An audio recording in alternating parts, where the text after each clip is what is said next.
भाइयों और बहनों, जीने की राह पर चलने के लिए ही ये मनुष्य शरीर हमें परमेश्वर ने दिया है। और असल में जीने की राह एक ही है। जीने का मकसद तभी है जब आप पूर्ण सतगुरु से उपदेश प्राप्त करके शत भक्ति को मर्यादाओं में रहकर सफलता की ओर लेकर जाओ।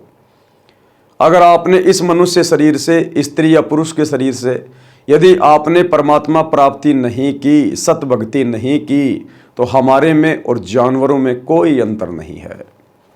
परमात्मा कहते हैं भक्ति बिना नर और खर एक है। नर यानी इंसान, इंसान में स्त्री पुरुष सभी आ जाते हैं, और खर यानी गधा। अगर हमें सतगुरु की ये भक्ति नहीं मिली, आप चाहे देश के राजा हो, चाहे राष्ट्रपति हो, चाहे प्रधानमंत्री हो, आप जी इंसान होकर भी गधे की श्रेणी में हो, पशु की श्रेणी में।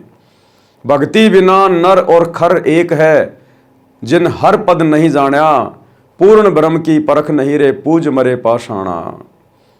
पूर्ण परमात्मा कौन है, कैसा है, कहाँ रहता है, कैसे मिलता है, इसकी जानकारी तुझे प्राप्त नहीं हुई, सतभक्ति पे आप लगे नहीं, तो मरने के बाद में पशु योनि में जाओगे। जीते जी भी गधे, जीते जी भी पशु, और मरने के बाद तो पशु योनि में जाना ही जाना है।